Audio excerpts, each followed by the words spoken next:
Mesdames, Messieurs, peuple congolais, historiquement, le mois de mars et d'avril est au Congo synonyme de crime de sang et de masse. Vous le saviez bien comme moi que le dictateur Denis Sassou Nguesso a toujours commis ses crimes de masse, toujours au mois de mars ou d'avril. Donc, depuis le début du mois, il n'y a pas eu encore de crimes de sang et de masse. Donc, Sassou Nguesso est à la recherche du sang des Congolais. Vous savez que chez lui, la superstition est poussée à l'extrême. Et donc, il croit que pour maintenir sa tyrannie ou sa santé, il faut sacrifier des humains. Et là, pour les Congolais, qui ont moins un cerveau et une âme et une conscience, ils savent très bien que le mois de mars ou d'avril, ce sont des mois de tous les dangers pour tous les Congolais. Donc nous sommes là en train d'anticiper les crimes que Sassou Nguesso peut commettre en profitant du coronavirus. Et donc il faut faire attention. Parce que nous ne sommes pas en présence d'un enfant de cœur, nous sommes en présence d'un dictateur. Un être sans foi ni loi, sans âme ni conscience, un monstre froid, qui en abuse de tous les moyens colossaux dont il dispose de l'État congolais pour s'attaquer à ce peuple-là. Et ça, depuis la nuit des temps. Bien entendu qu'il a privatisé ce pays-là comme sa propriété privée et la France-Afrique comme sa compagnie d'assurance. Mesdames et Messieurs, peuple congolais, être citoyen, c'est agir en permanence. Et pourquoi? Parce qu'aucune cause n'est perdue d'avance, et surtout quand elle est digne, juste, noble, légitime et voire civilisationnelle. Donc sans lutte, il n'y a pas de liberté ni de la dignité d'un peuple. Sans lutte, il n'y a pas de justice rendue à un peuple. Sans lutte, il n'y a pas de progrès. Sans lutte, il n'y a pas de paix. Donc seule la lutte libère. Ceci dit, mesdames, messieurs, peuple congolais, être citoyen, c'est être informé. Et pourquoi? Parce que l'ignorance est la pire des souffrances. Le savoir et la connaissance se libèrent. D'ailleurs, à la chute du dictateur Sassou Nguesso, il y aura toute une politique nationale d'éducation de masse. C'est-à-dire, le savoir et la connaissance doivent être partagés au Congo. Il y aura toute une politique de la vulgarisation de la science, du savoir, de la philosophie, de la littérature, de toutes les sciences nouvelles et tout compagnie. Aux populations, même au plus profond du village. Ce sera notre esprit. Parce que un peuple libéré de l'ignorance est plus libre et peut accompagner les libertés fondamentales, la justice, le but de la condition humaine et voire existentielle. Mesdames, Messieurs, peuple congolais, alors pourquoi la sorcellerie de Sassou Nguesso n'a aucun effet sur sa protection ou non au coronavirus? C'est pour une simple raison. En effet, le coronavirus fait partie des premiers êtres vivants sur cette terre. Ce sont les prokaryotes. Nous sommes les seconds, qu'on appelle les eucaryotes. En biologie, vous le connaissez. Les prokaryotes, excusez-moi, sont des micro-organismes. Il existe depuis 600 millions d'années déjà. Et exactement à l'ère précambrien. Pour ceux qui ont des notions de géologie ou de sciences de la vie et de la terre. SVT, à partir du lycée jusqu'à l'université. Très bien. Et donc, le coronavirus, les coronaviridés ont vu passer les dinosaures. Les dinosaures ont vu passer les coronavirus, inversement. Donc, les mammouths et tout. Donc 600 millions d'années. Sachant que nous, l'homme, on est apparu il y a plus de 12 millions d'années, c'est-à-dire à peu près à la fin du tertiaire et notamment au Pliocène. Et donc, de leur création, donc ils ont vu la disparition des dinosaures, des mammouths, l'arrivée de la civilisation, c'est-à-dire le paléolithique, les néolithiques, et en passant par l'Empire chinois, l'égyptologie, l'Empire grec 300 ans avant Jésus-Christ, Jésus-Christ lui-même, il y a 2000 ans, et puis l'Empire romain, entre le 1er siècle au 5e siècle, et puis l'Antiquité, du 5e au 9e siècle, puis le Moyen-Âge, du 9e au 14e siècle, la découverte des Amériques, puis la Renaissance jusqu'au 17e siècle, et puis le 18e siècle, siècle de lumière, le 19e siècle, le 20e siècle, et aujourd'hui au 21e siècle. Donc, ils ont construit des modèles d'adaptation ingénieux, parce qu'ils ont quand même sauvé, ils viennent dans le temps, donc ils ont l'expérience énorme. Donc, ils ont des modèles d'adaptation, de perfectionnement, d'attaque, donc mort, tout ça. Donc, nous ne pouvons pas les copier comme ça. C'est pas facile. Parce que ces petits bestioles-là, bon, ils ont aussi leur place dans cet écosystème qui s'appelle la planète Terre. Donc, la planète vivante. La planète vivante, elle vit grâce à l'infiniment petit. Et cet infiniment petit, ce sont d'abord ces prokaryotes, en passant par les eucaryotes, dont nous, les hommes, les animaux et tous, les végétaux et tout, qui sont les plus... Voilà. Donc, nous, on est dans une dynamique ensemble, et chacun a sa place. Donc, nous devons repenser pour qu'ils soient là. Et que font-ils là? Donc, nous devons avoir un autre sens, un autre regard sur nos petites bestioles et nous-mêmes, et pour comprendre toute cette dynamique qui fait que nous sommes là, comme seuls dans l'univers, et sur cette planète Terre vivante. Vous avez tout compris. Et donc, pour ce qui concerne les coronavirus, ils ont eu des millions d'années d'inventer des modèles innovants. Comment les survivre. Donc, ils sont là dans l'air survie. Comment survivre et autres. Donc, nous devons aussi, quelque part, dans les termes en termes de biomimétisme, l'art de copier la nature pour inventer le futur, parce que pour inventer le futur, il faut tout simplement protéger l'humain et la nature. Donc, nous allons copier ce qu'on appelle le biomimétisme.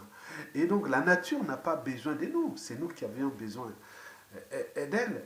Et là, le coronavirus vient de nous donner un peu un sens de notre humanité. Qui sommes-nous? Où sommes-nous? Venons-nous? Qui nous entoure?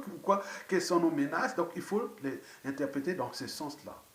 Donc, agiter les neurones, c'est-à-dire le niveau de raisonnement, à la place des émotions, ou de la sorcellerie. Mesdames et messieurs, nous avons pu entendre que partout en Afrique,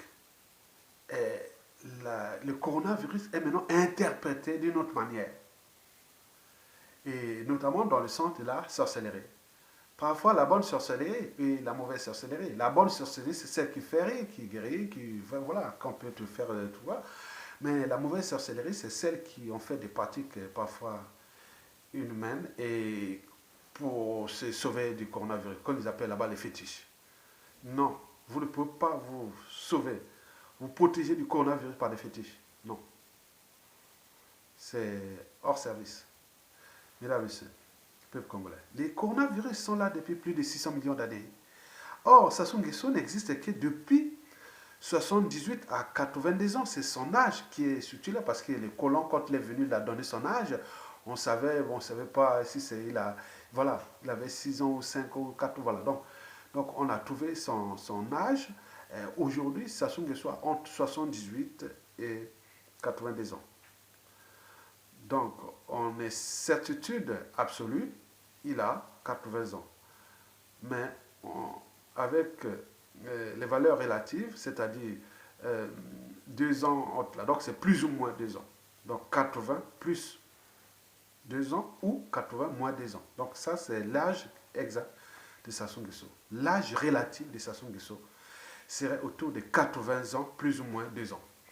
Mesdames et messieurs, donc, quelqu'un qui a ça, qui est aujourd'hui aux abois, au bout du rouleau, qui a peur même du coronavirus, le coronavirus n'a pas peur de Sassou Nguesso. N'a pas peur de Sassou Nguesso. Parce que Sassou Nguesso a relevé tous les défis contre ses opposants, contre le peuple, contre ses... Mais là, avec le coronavirus, va-t-il relever les défis et envers le coronavirus, un être invisible qui a eu des 600 millions d'années d'adaptation? Donc, ce n'est pas possible. Tout le monde a peur. Donc, vous allez comprendre que non, il faut faire attention. Quelqu'un qui a 600 millions d'années d'expérience, non, il faut faire attention. Et donc, par conséquent, les fétiches de Sassou Nguesso, que ce soit ces fétiches, ces rituels sataniques et diaboliques, ces sorciers qui passent les nuits à faire des incantations nocturnes, et n'oublions pas les sacrifices humains. Non, non, ils n'auront aucun effet sur sa protection ou non contre le coronavirus. Je répète, dites à Sassou Nguesso et à tout ce monde-là que le coronavirus ne se combat pas, on ne combat pas le coronavirus par les gris-gris, par les fétiches, par des rituels sataniques ou diaboliques ou par des sacrifices humains. Non, ce n'est pas possible. C'est aucun effet, c'est un non-sens, c'est inutile. Vous perdez votre temps, votre énergie pour rien. Vous avez tout compris? Mesdames et messieurs, peuple congolais. Alors, donc, nous allons aller en profondeur. Pour aller en profondeur, il faut donner d'abord le conseil. Bon, donc pour se protéger du coronavirus, bon, il y a d'abord le facteur âge. Donc vous êtes déjà 3e ou 4e âge, donc vous êtes déjà sensible. Donc la nature est comme ça fait partie des cycles de vie. La nature est comme ça. Donc vous devenez plus fragile. Donc le confinement, c'est d'abord la solution. C'est confiner. Laisser le temps, il faut éviter les règles d'hygiène. Eh bien oui, et vos habitudes de vie jouent beaucoup sur le coronavirus. Au Congo-Brazzaville, étant donné que les gens ne mangent plus à leur faim, donc au niveau de la génétique, la génétique est fatiguée. Donc ils sont sensibles parce que quelqu'un qui ne mange pas à sa faim, quelqu'un qui a des problèmes de santé par-ci par-là, donc il est sensible de ramasser cette cope-là. Donc, mais quelqu'un qui fait du sport, qui tient compte de son hygiène de vie, qui est au confinement, il fait attention. Et donc, beaucoup de choses, il faut se protéger quand c'est invisible. On ne voit qu'au microscope. Pour les gens qui allez demander à votre médecin ou des scientifiques comme des biologistes, donc ils vont vous expliquer ça. Et donc, vous avez tout compris. Mesdames et messieurs, alors, comment les coronavirus nous attaquent et agissent dans notre corps? Vous avez entendu parler qu'on parle de tout. On parle que les gens s'étouffent. Pourquoi? Je vais vous tenir compte pourquoi les gens s'étouffent. Et il y a la toux. Et donc, nous allons aller tout droit. Il y a la toux. Il y a l'étouffement, et les maux de tête et tout compagnie. Donc nous allons rentrer au cœur des sciences biologiques ou de la biomédecine. Mais je vais rester du côté simplement de la biomédecine, c'est-à-dire du côté de la biologie. Parce que la médecine, c'est ajouter les médicaments. Les médicaments, on va trouver les mots. Moi, je ne suis pas médecin. Moi, je suis scientifique. Bac plus 4 en SVT, qu'on appelle Sciences de la vie et de la terre, Bac plus 4. Après, au-delà, Bac plus 5, c'est les sciences de l'environnement. On ne va pas rentrer là dans les domaines. En réalité, le coronavirus est lié aussi aux problématiques de l'environnement. Donc, il faut intégrer les cycles de vie, énergie, matière. Ça, c'est une autre dimension. Revenons seulement au niveau des sciences biologiques. Et nous allons rentrer là au cœur de la science, c'est-à-dire de la médecine. Donc, pour commencer, nous avons déjà une bonne nouvelle. Regardez, Marine Le Pen a dit à tous les dictateurs, surtout notamment d'Afrique francophone, que vous serez interdits dans les hôpitaux français. Parce que vous avez eu 60 années durant pour construire des hôpitaux dignes. Donc, vous êtes interdit. Avec Marine Le Pen, vous êtes interdit. Je pense que le président Emmanuel Macron pourra accompagner euh, la, euh, le message de Marine Le Pen. Parce que ce message-là touche aussi ce qui est essentiel entre nous, la France et la France-Afrique, et tous ces emmerdes-là qui voilà. Donc, ils sont bloqués là-bas, la plupart des dignitaires, hein, des valets, tout ça qui était en train d'abuser de leur peuple là-bas. Donc, ils laissaient le peuple dans les conditions des dignitaires et ils venaient se soigner ici avec les magots de leur peuple là-bas. Maintenant, là, ils sont bloqués. Et donc, Marine Le Pen connaît très bien. Donc, vous avez déjà fait des articles comme ça en 2010 qui m'a envoyé des ennuis. J'avais écrit ces articles-là parce que nous, on râlait. Parce qu'il y avait beaucoup de dignitaires d'Afrique, et notamment de mon pays, qui venaient se soigner ici gratuitement. Hein, pas dans quelques moments, mais dans les hôpitaux IP, hein, de luxe, avec les deniers publics du Congo. Et alors que les gens là-bas sont dans la merde. Maintenant là, ils se retrouvent ensemble. Voilà. Donc c'est ce que Marine Le Pen a dit. Hein, vous avez vu, la photo est là. Donc elle a écrit ceci. Euh, Marine Le Pen prévient, aucun dirigeant africain ne sera accepté dans nos hôpitaux. Ils ont eu 60 années derrière eux pour disposer des hôpitaux dignes. Et c'est très bien comme ça. Et c'est même accepté, hein, dans l'opinion africaine, que ce soit en Afrique que dans les diasporas. Donc il y a une dynamique pour ça. Donc tout ce qu'ils vont faire encore pour exfiltrer ces dictateurs qui sont aux abois, aller prendre les avions médicalisés pour aller les chercher et amener dans les jets privés ou des choses bien privées pour les ramener, c'est indigne et contre-productif après la fin du coronavirus, parce que ces dictateurs, de toute façon, ils vont partir. Parce que la France, par exemple, avec Sassou Nguesso, les Congolais surveillent. Est-ce que la France va-t-il exfiltrer Sassou Nguesso pour l'amener dans une base militaire française quelque part en Afrique pour aller le soigner, ou l'amener au Catimini ici en France, ou envoyer en Espagne ou autre. Donc nous on surveille ça. Mais depuis plus de 10 jours, on ne le sait pas, on dit qu'il serait atteint du coronavirus. Donc d'un côté, il y a le risque qu'il puisse sacrifier déjà des humains pour qui, quoi qu'il va se soigner à cause de ces sacrifices, parce que chez lui, la superstition est poussée à l'extrême. Et donc, nous sommes en danger. Donc, vous devez éveiller les consciences libres, ceux qui ont moins un cerveau, et comprendre que nous sommes en danger. Et donc, nous allons rentrer au cœur de au cœur de la science pour aller voir qu'est-ce qui se passe.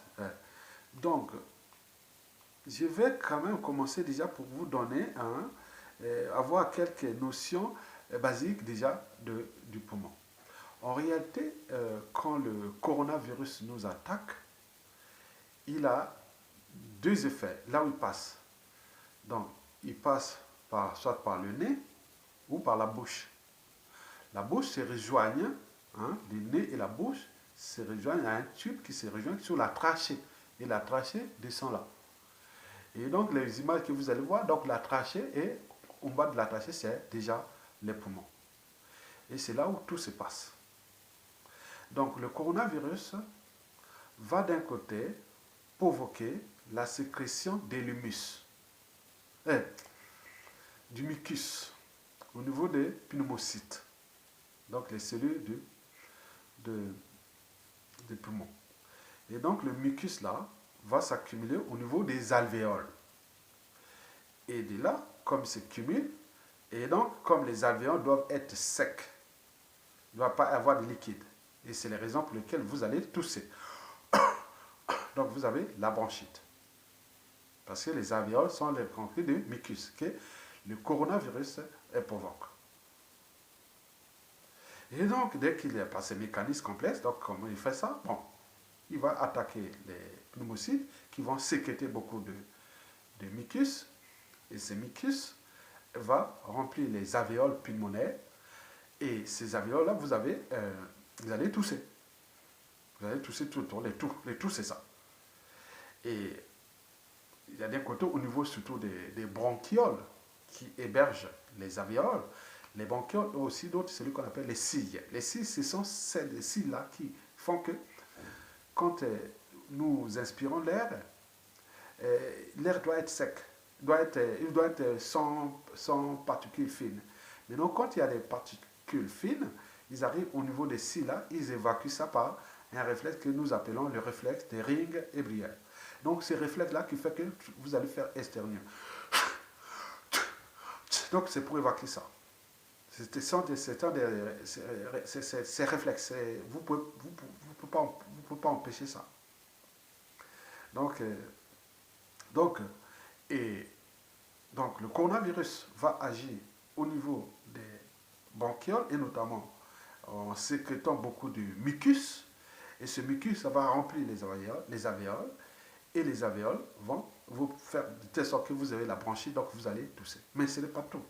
Le deuxième effet le plus dangereux, parce que le coronavirus va se fixer au niveau des échanges gazeux respiratoires qui se passent au niveau des alvéoles, parce que le gaz carbonique qui vient du métabolisme basal, le produit fini, les métabolismes basal que je vais vous expliquer, et qui sort, qui vient par les veines caves et revient au niveau des échanges gazeux respiratoires qui se passent au niveau des alvéoles et expirer. Et inspiration, c'est l'oxygène et l'azote. Mais nous avons dans la composition de l'air, nous avons 78%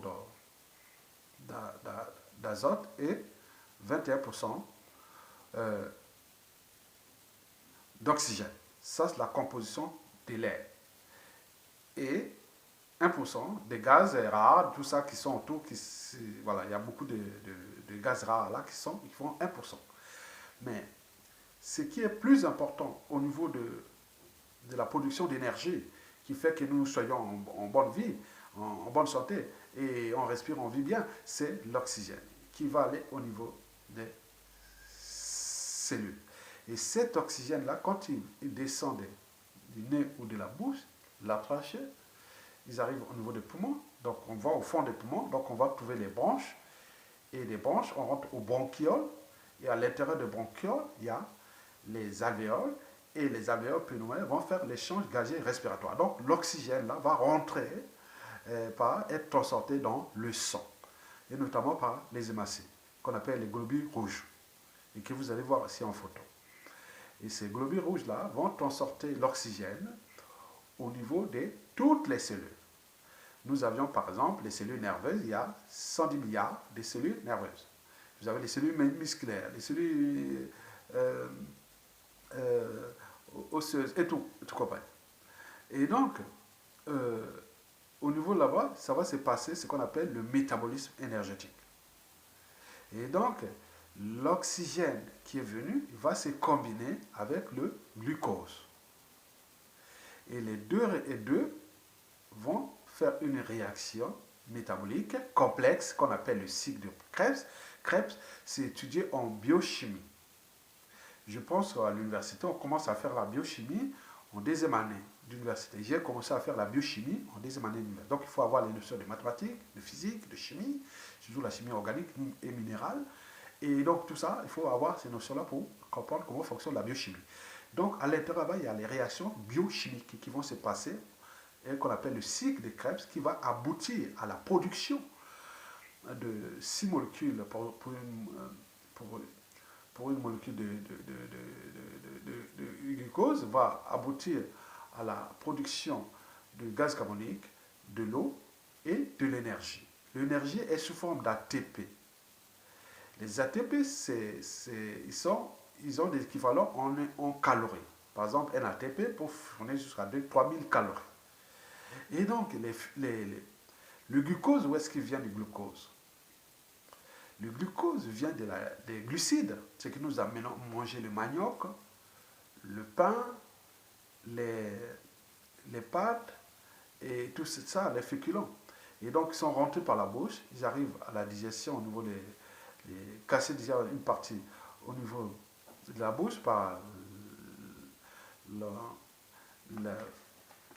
la psialine ou les enzymes qui sont là au niveau de la bouche et ils sont coupés en petits morceaux. Hein. Et après, bon, ben, ils vont continuer au niveau de l'estomac, ils vont avoir le bain gastrique, puis arriver au niveau des intestins, bon, ben, ils vont commencer à être transformés complètement en glucose. Et grâce à l'absorption intestinale, donc il rentre dans le sang et va soit au foie pour être stocké, mais il y a des mécanismes de régulation du sucre dans le sang quand vous avez d'un côté l'insuline qui est là pour chercher à les stocker, donc ce qui peut créer l'obésité, et le glucagon qui est là pour les libérer dans le sang, ce qui peut créer le diabète. Donc il y a une régulation entre les deux, mais qui est gérée au niveau du système nerveux central par la somatostatine. Donc le glucose là va aller dans le sang et rejoindre l'oxygène au niveau des cellules pour aller faire cette réaction. Mais le problème du coronavirus, c'est qu'il empêche déjà les échanges gazeux respiratoires pour que l'oxygène là puisse être amené dans le sang. Mais d'un côté, il attaque aussi les globules rouges. Et donc, il manque d'oxygène. Et qui est le premier organe qui demande l'oxygène? C'est justement le cerveau. Le premier consommateur d'oxygène, c'est le cerveau. Quand le cerveau manque d'oxygène, donc les conséquences, c'est soit le maux de tête ou ce qu'on appelle l'hypoxie. Et le cerveau est quand même au centre des commandes de la plupart des hormones, hein, des organes. Dans oui, il commande beaucoup de choses. Donc, partons déjà du système nerveux central. Et puis, le système neurovégétatif, qui est autonome. Donc, il agit sur quoi? Sur tous nos organes, que ce soit les reins, les intestins et tout compagnie. Mais comme il n'y a plus d'oxygène pour nourrir ces cellules-là, donc il y a un problème. Donc, les reins sont affectés, les intestins et tout compagnie, le cerveau et tout. Donc, c'est ça, c'est dangereux. Et de l'autre côté, le manque d'oxygène, il va faire quoi? Il va provoquer l'arrêt du métabolisme énergétique. Donc les cellules commencent à mourir. Donc on est dans le processus de la mort. Et donc pour pallier à ça, donc il faut faire quoi? Il faut passer par les voies artificielles. Donc on pompe l'oxygène par la réanimation. Hein? Donc il faut envoyer l'oxygène par la réanimation, et beaucoup d'oxygène, et de l'autre, comme vous ne pouvez plus manger, donc il vous manque de glucose, et donc on vous injecte du glucose par voie intraveineuse. Donc vous avez d'un côté les tubes de là, et d'autre la perfusion qui vous nourrit pour que les cellules soient alimentées par ça. Ça, c'est les fondamentaux, je vais parler en détail. Donc l'oxygène et le gaz et le glucose, ainsi. Donc, mais tout dépend aussi de la qualité de votre corps. Parce que si vous avez des problèmes déjà au niveau du cœur, hein, pour la pompe cardiaque, ou des problèmes de circulation sanguine, ou tous ces problèmes au niveau des poumons, des ventilations et tout. Donc vous pouvez avoir des problèmes. Donc il faut contrôler tous ces paramètres qu'on appelle les constances physiologiques. Et donc vous avez dit que c'est compliqué. Donc quand vous voyez les gens qui sont amenés là dans les trucs, donc d'un côté, on met les tubes là pour les nourrir en glucose parce que les cellules ont besoin. De l'autre côté, il faut l'oxygène, la masse, pour que les deux réactions puissent se faire. S'il n'y a pas ça, vous êtes mort. On est d'accord. Mais il faut contrôler d'autres paramètres, que ce soit le risque cardiaque, dans les appareils qui contrôlent le risque cardiaque. Oui, il peut aller voir si ça devient très dangereux, le céphalogramme. Là, c'est le cardiogramme. Il faut voir, mesurer les constances. Chaque fois, il faut faire des prélèvements de sang, voir comment ça.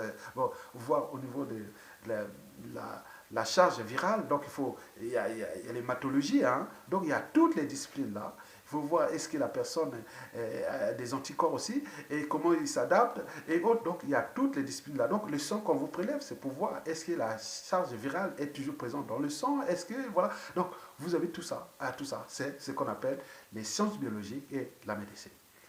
Mesdames et messieurs, ceci dit, donc, vous avez compris que le coronavirus est dangereux parce qu'il bloque les circuits pour que nous puissions respirer. Et pour que nous puissions rester en vie. Parce que quand on attaque la respiration, donc vous étouffez. Et déjà les toux, commencent à faire les toux, c'est que donc, dès qu'il y a les toux, donc le mucus est en train d'être sécrété. Et donc il sécrète le mucus en masse, donc ça remplit les alvéoles. Et là, bon, donc vous allez vraiment aller au cœur des notions de là et vous allez comprendre. Bon, donc voilà, ça c'est le poumon. Donc, ça c'est un coronavirus.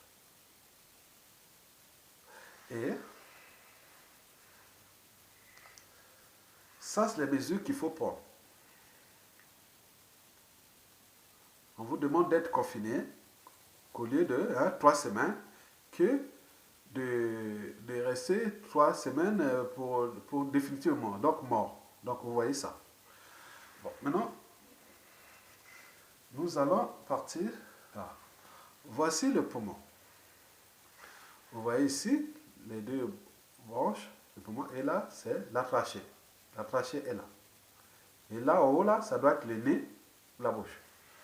Bon, vous voyez comment c'est synthétisé.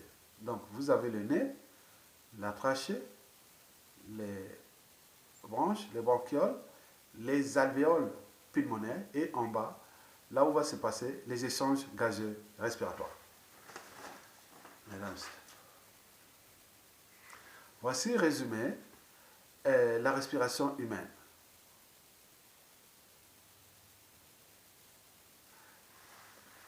Donc, pour résumer simple, pour aller plus simple, donc vous avez d'un côté inspiration, expiration.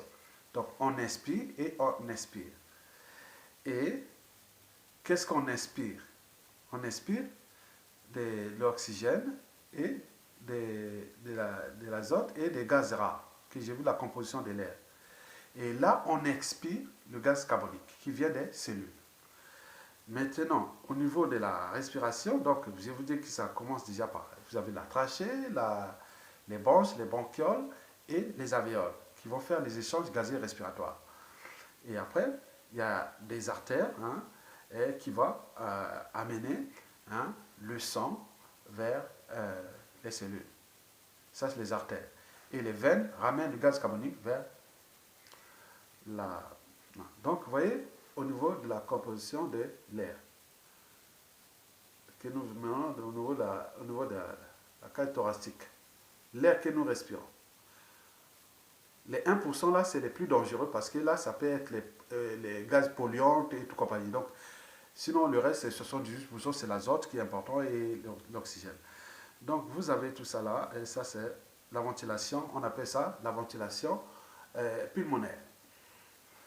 Et vous voyez comment c'est pas en pneumologie. Sinon, vous avez un pneumologue. Moi, j'en ai dans la famille. C'est un cousin qui est ici en France. C'est mon propre cousin Germain qui est pneumologue. Donc, vous avez les alvéoles qui sont en bleu. Vous voyez comment ils sont remplis. Il y a des alvéoles, par exemple, là. Là, ce sont des alvéoles qui sont normaux. Il n'y a pas de problème, il n'y a pas de liquide là. Ok, là, ils ont du liquide. Donc, là, il y a la bronchite. Et là, ça, c'est les bronchioles qui rentrent. Tous ensemble, là, ce sont les bronchioles. Et là, les bronchioles, là, ils sont remplis de mucus. Donc, il y a la bronchite. Et donc, cette bronchite-là va vous permettre, va vous provoquer ce qu'on appelle des toux. Donc, vous êtes... Donc, tant que vous ne videz pas ça, vous aurez tout ça. Vous voyez déjà? Donc, le but, l'enjeu est de vider là. Ok, le coronavirus provoque la sécrétion des sinus, donc vous allez tousser. Mais ce n'est pas tout, comme les échanges gazeux respiratoires se passent à ce niveau et donc vont empêcher que l'oxygène pénètre dans le sang. Mais s'ils pénètrent là où il y a des entrées, mais ils sont là déjà, ils rentrent dans ces petits, tout là où au cas où il y a des petits passages, ils rentrent là dans le sang et ils vont attaquer quoi? Les globules rouges. Or, les globules rouges sont des transporteurs sont nos transporteurs d'oxygène. C'est leur mission par rapport aux globules blancs qui sont des rôles d'anticorps. Donc, voilà les alvéoles quand on grossit au microscope électronique. Vous avez vu? Ça, c'est voilà. Donc, voici les... Voilà. Quand vous voyez, pour ceux qui ont étudié l'hématologie, le sang, au lycée, ça commence au lycée, je ne sais pas si Bon, nous, on commençait à voir ça à l'université, hein. Bon, au lycée en Afrique, ils ne connaissent pas ça.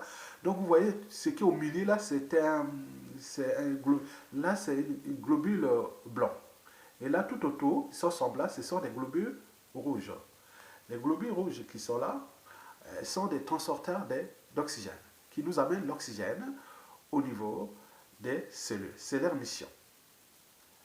Et donc, plus il y a de globules rouges, plus vous avez la capacité de globules rouges et d'oxygénation. Vous êtes vraiment les sportifs de haut niveau, ceux qui montent les montagnes, c'est ça, donc beaucoup plus de globules rouges. Donc, quand vous êtes en haute montagne, vous avez plus de globules rouges que celui qui est en bas dans les. Voilà. Donc, vous voyez que là, ça, c'est quel pour les, les ceux qui connaissent la biologie, hein, ça c'est quel globule blanc. Donc donnez-nous le nom de cette globule blanc. Donc regardez par la structure, vous pouvez déjà voir quel est le globule. Il y en a plein, les globules blancs. Donc chacun a son rôle, des globules blancs. Et là, c'est ce qu'on appelle la cage thoracique, là où se passe tout le mécanisme avec les échanges gazeux respiratoires. Bon, là, les réactions vont se passer quand l'oxygène et les gaz carboniques arrivent au niveau des cellules. Je vous ai dit que les cellules, nous avons déjà les cellules du cerveau, nous avons 110 milliards de cellules nerveuses. Mais multiplié dans chaque cellule contient peut-être 10 à 20 mitochondries. Les mitochondries, c'est ça. Vous voyez en bleu, vous avez, ça c'est une cellule animale, ou une cellule humaine animale. Vous voyez ce qui est en bleu là? Je vais grossir. Ça, c'est ce qu'on appelle les mitochondries. Ce sont ces mitochondries-là. Ce sont des centrales énergétiques. Et dans chaque cellule, on peut avoir même de 5 jusqu'à peut-être 10 ou 100, ça dépend. Hein, pas 100. Bon, disons de 5 à 15 ou 20 mitochondries. Or, nous avons combien de cellules? Déjà pour les cellules nerveuses, plus de 110 milliards. Donc multipliez 100. Donc vous voyez combien de mitochondries nous avons, combien de centrales nucléaires. Et donc ces centrales-là, c'est là où va se passer tout le boulot que les médecins anesthésistes vous mettent les masques pour que l'oxygène va donc au niveau des mitochondries là. Et de l'autre côté, le glucose qu'on va vous envoyer qui va pénétrer par cette membrane, hein, la membrane cellulaire qui est là, hein, et il va aller directement faire ce métabolisme-là. Mais il peut arriver que, bon, mais quand il manque d'oxygène, bon, il peut arriver ce qu'on appelle la production d'acide lactique. Donc ça peut créer la fatigue. Voilà. Donc le glucose se transforme en acide lactique. Donc c'est comme l'alcool, un peu comme ça donne la fatigue. Et vous voyez le cycle résumé de métabolisme qui se passe au sein des réactions biochimiques qui se passent au sein du mitochondrie. Ça, c'est l'intérêt du mitochondrie. Et donc, il y a des enzymes, des cofacteurs, hein, qu'on appelle les NADH, ils produisent des ATP, d'autres des FAD, produisent des ATP. Donc, au fur et à mesure, donc, on faisait ça, donc on vous donnait, hein, c'est des équations. Hein. Donc, on nous donnait, par exemple, on parle d'une molécule de glucose, vous devez arriver à faire vous-même l'équation, jusqu'à arriver à trouver 36 ou 38 ATP. Donc, on vous donne une molécule de glucose plus d'oxygène, on vous demande de faire cette équation-là, biochimique, pour arriver à trouver 36 ou 38 ATP. Et de là, cette énergie, qu'on appelle l'énergie que nous appelons les calories. Et ces calories-là, quand il y en a trop, donc on peut créer l'obésité. On pense qu'on a l'énergie, mais ça peut créer l'obésité ou donc, mais il y a la demande qui, en fonction de l'activité physique et tout coupé intellectuel et autres, donc c'est consommé par le cerveau qui est le premier consommateur et les autres organes, le cœur, les poumons, les foies, les reins, donc les intestins, tout ça consomme l'oxygène. Tout le corps consomme l'oxygène. Et donc le premier consommateur, c'est le cerveau. Donc vous avez vu, ça se passe dans le cytosol, dans la réaction du cycle de Krebs. C'est connu pour les biochimies. Voilà la conclusion de la réaction qui se passe. Donc, vous avez la réaction complète. Quand on vous met le masque, les médecins, les gens qui ont le coronavirus, on leur a mis le masque, plus l'injection du glucose par voie intraveineuse, perfusion, et pour que cette réaction puisse se dérouler. Et si se déroule bien, donc vous êtes en bonne santé. Ça, c'est la circulation générale. Donc, on contrôle tous ces paramètres de la circulation générale, qui tient compte aussi de la régulation du risque cardiaque. Vous avez ici, là où ce n'est pas les essences gazeux respiratoires au niveau des poumons, et notamment au niveau des alvéoles. Et donc, quand tout vient du reste du corps en bleu, donc c'est le gaz carbonique qui est changé contre l'oxygène. Donc là, ça se passe là. Vous avez tout compris. Et donc, vous avez ça. Donc, mesdames, messieurs, peu congolais, je pense que cette notion fondamentale de coronavirus vous a appris beaucoup de choses sur ce que nous sommes de notre santé et que j'ai voulu faire un petit peu de minimum de biologie. Donc voilà, donc au niveau des grandes fonctions de l'organisme, donc il faut tenir compte des effets sur le système nerveux central et du système neurovégétatif, système neuro-autonome. Il faut voir aussi la régulation au niveau aussi du système métabolique. Il faut voir aussi les problématiques du système digestif, rénal, hein, hépato-entérogastrique. Et dans toutes ces disciplines-là, n'oublions pas l'immunologie. On va voir comment les anticorps se sécrètent. Ça, c'est notre discipline de la biologie. Il faut voir aussi au niveau de l'hématologie, c'est-à-dire le sang.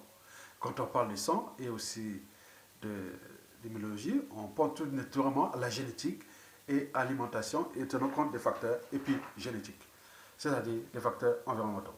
Je vous remercie et à bientôt.